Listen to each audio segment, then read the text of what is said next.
রাজধানীর ধানমন্ডির আওয়ামী লীগের সভাপতি কার্যালয়ে সাংবাদিকদের সাথে মতবিনিময় করেন দলের সাধারণ সম্পাদক, সড়ক পরিবহন ও সেতুমন্ত্রী ওবায়দুল কাদের। আমাদের দেশে এসে এখানে বিএনপিকে আবারও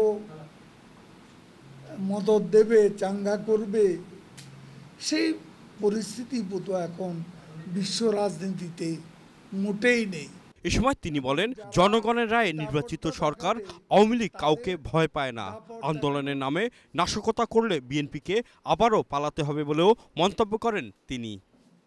আবারও আন্দোলনের নামে সন্ত্রাস শুরু করলে বিএনপিকেই পালাতে হবে, এবং তারা যদি সে চিন্তাই করে তাহলে পালিয়ে যাওয়ার পথ তাদেরই খুঁজতে হবে।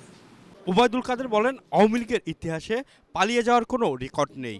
2007 সালে আর রাজনীতি করব না এই মুচলেখা দিয়ে বিদেশে পালিয়ে গেছেন বিএনপির মূল নেতা।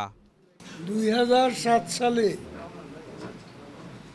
আর রাজনীতি করব না এই মুচলেখা দিয়ে বিদেশে পালিয়ে গেছে বিএনপির এখনকার যিনি ভারপ্রাপ্ত চেয়ারম্যান, সেই তারেক রহমান। তাদের মূল নেতা পালিয়ে আছে।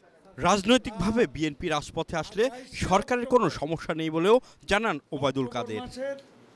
28 তারিখে সাইফুল ইসলাম নয়ন, এশিয়ান টেলিভিশন, ঢাকা।